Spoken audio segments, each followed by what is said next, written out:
I'll be making orange rolls today with a soft sweet roll dough. We call this Papa bread because it's so versatile. I'm going to start with 2 cups of water. Now you'll notice that it was 106 degrees. Anything over 115 degrees will kill the yeast.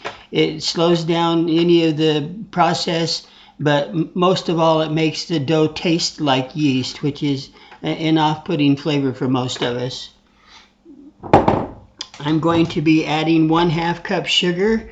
The yeast culture needs nutrition. Some people don't put it all in at one time. What I do is I put it in an edge and enough of it dissolves to give nutrition to the yeast, and then later on I'll go ahead and stir in the rest of the sugar. I'm going to add 1 heaping tablespoon of yeast. Now what I'm going to do is I'm going to sprinkle this on the top of the water and allow this to bloom. Now, bloom is one of the official words that we use for rehydrating the yeast. You'll start to see it already as it dissolves and starts to grow. Pretty soon we'll have lots of little bubbles because this is the right temperature water, has a little bit of sugar, and it's sprinkled on top. It's going to bloom very fast. Now, some people call it proving, not proofing. Proofing is different, but proving, making sure that the yeast is actually viable, that they haven't killed it or that it's too old, and that way we know that we're going to get bread before we add all of the expensive ingredients like flour and oil and cream or milk. So let's give this just a few moments and allow this to bloom, and we'll add some more of the ingredients. Now what we'll be doing today is what's called a sponge technique. Rather than adding all the flour at the first and making a dough ball, what we're going to be doing is adding about 2/3 of the flour at first. What happens is that the way yeast grows is it needs 4 requirements. It needs temperature, it needs moisture, it needs oxygen, and it needs time. The time is the thing that's going to be changed by using a sponge tech. It's going to reduce the overall time by about 1 hour. The reason being is that we haven't covered all of the yeast from the oxygen with flour. It allows more oxygen, and so having that oxygen allows the culture to grow faster. So I'll be back in just a moment to stir in this yeast once it has bloomed. As you can see, this is dissolved, rehydrated, and started to bloom. A little bit of carbon dioxide has started to show up in the outside. I'm going to stir that in so I don't have any lumps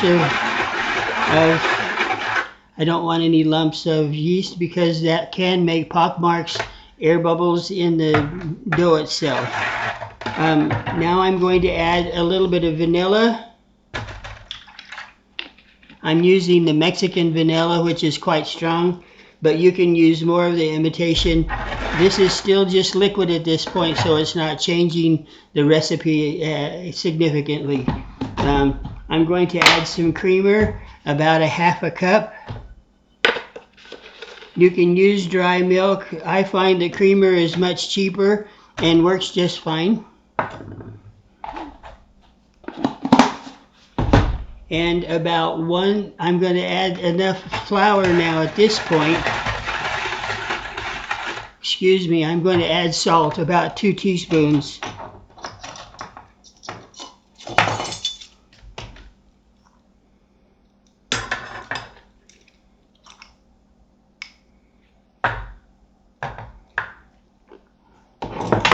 Okay, stir this up.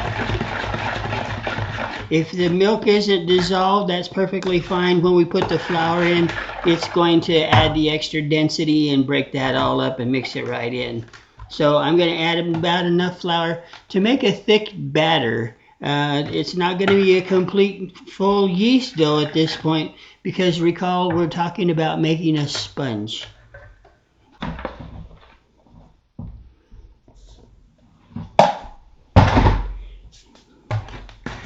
Now I will be adding oil to make this a tender, soft dough, but I'm not going to do that just yet because the oil can encapsulate the yeast and prevent it from having oxygen as well. So I'm going to add that in after I make the sponge gets a chance to develop.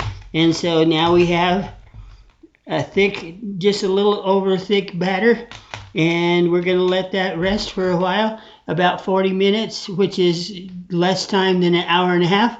That's typically recommended for this type of dough for the first rise, because that's what this is going to do, is give us the first rise. Rather than punching it down at that point, we'll finish the dough with enough flour, knead it, and then let it only sit for about 10 minutes until we can mock it up. Okay, it's been 30 minutes, and you can see where there's less flour, how that's grown up quicker. That just proves the point that the flour actually encapsulates and prevents oxygen from getting to the yeast culture. And so this makes it faster with the sponge technique. I'm going to go ahead and add the oil now. I'm going to be adding about 1/2 cup.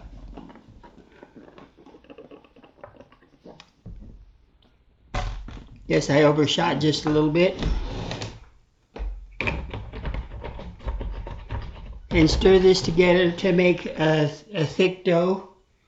Now I'll be mixing this in a mixer to actually knead it.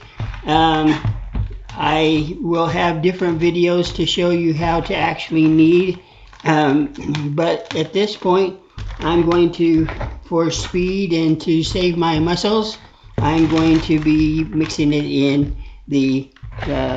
my stand mixer.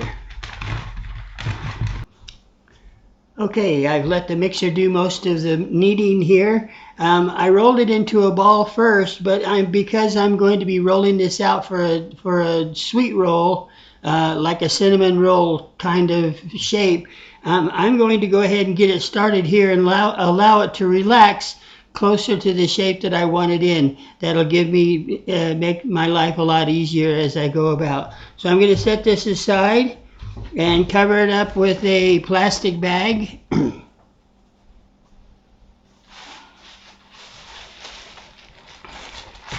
And you can use a wet towel, but that doesn't work near as well as using plastic. We're trying to keep as much oxygen in the air away from the dough as we can. And the plastic bag also will hold some of the heat in and allow it to rise faster. Remember that as the yeast metabolizes and grows, one of the byproducts besides carbon dioxide is heat, and so it actually will help raise itself because it raises the temperature of the dough. I'm going to get ready to make the orange filling now, the orange caramel, and I'll be doing that first of all by rasping the zest of 2 oranges. And this takes some time and it's boring, and so I'll be back. I'm now going to make the orange caramel filling for the orange rolls. I have 10 ounces of butter melted here. I'm using real butter. I suppose you could use margarine, but myself, I haven't used margarine in so many years. Margarine has more water in it than butter does, so it does change things a bit. What I'm going to do is saturate the butter with sugar. I'm not necessarily measuring this. It's more important that I get the consistency right. As you can see, when it's mixed up, there's still butter floating on the top, so it's not completely saturated yet. Yes, see how there's still some butter floating? I want it to look like this, to where the sugar's almost standing up.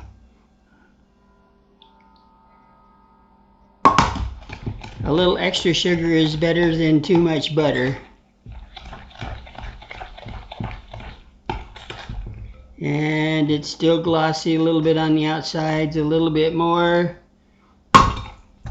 Now the reason that measurements don't work as well as consistency is that butter does have a slightly different moisture content, and the strength of the fat itself can change slightly.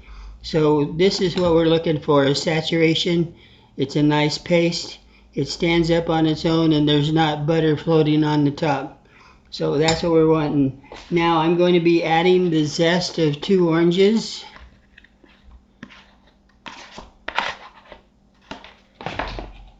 Stir that up. And as soon as I've stirred this, we're going to have the orange caramel filling for the rolls. And we'll wait for about 5 or 6 more minutes on this. It's starting to grow a little bit. Mostly we want it to relax, but a little proof is a good thing too. It makes your life easier when you're rolling it out if it's a little more proofed. And we'll take care of that in about 8 to 10 minutes. Okay, this has been about 10 minutes. Let's go ahead and roll it out. I'm going to use just a little bit of flour on my board.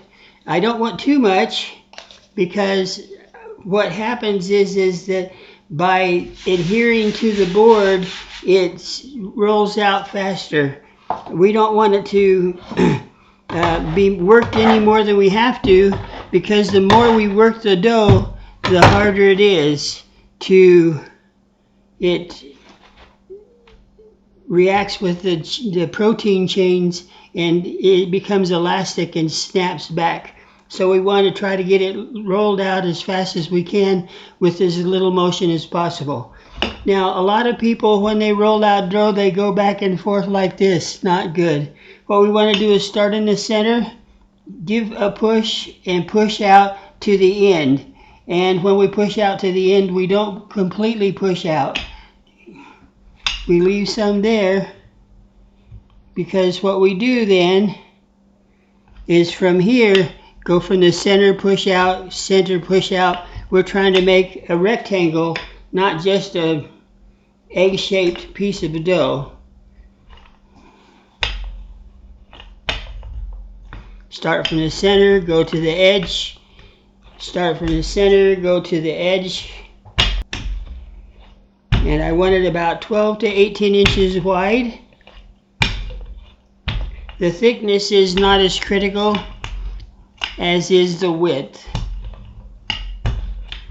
Okay, there we go. Didn't take long at all, and this is still soft and not elastic. It's still easy. Now I'm going to take and straighten this out a little bit.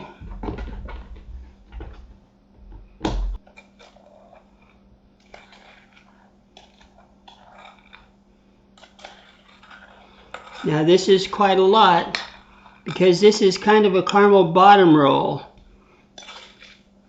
Some of this will seep out to the bottom, go into the pan, and make a caramel. Now, I'm going to leave about a ½ inch on this far side. As I roll it up, I want to have some naked dough, so that I can seal it when I roll this over.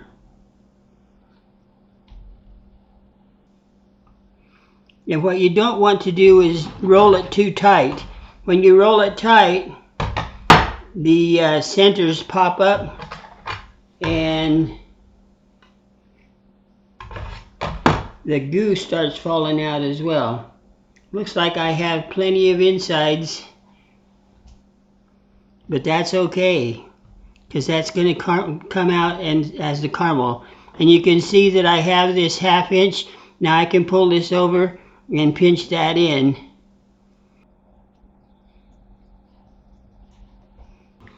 Oil the pan.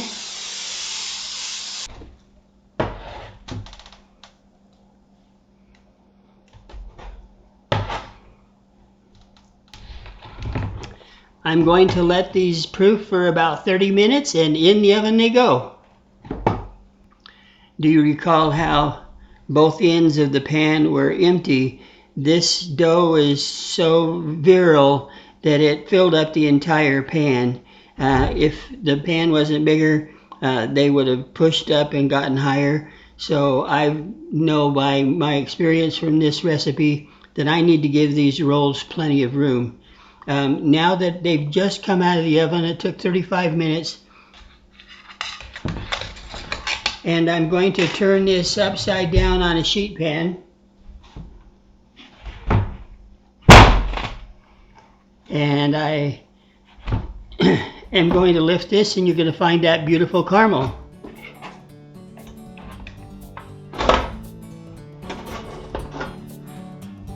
And there you have it.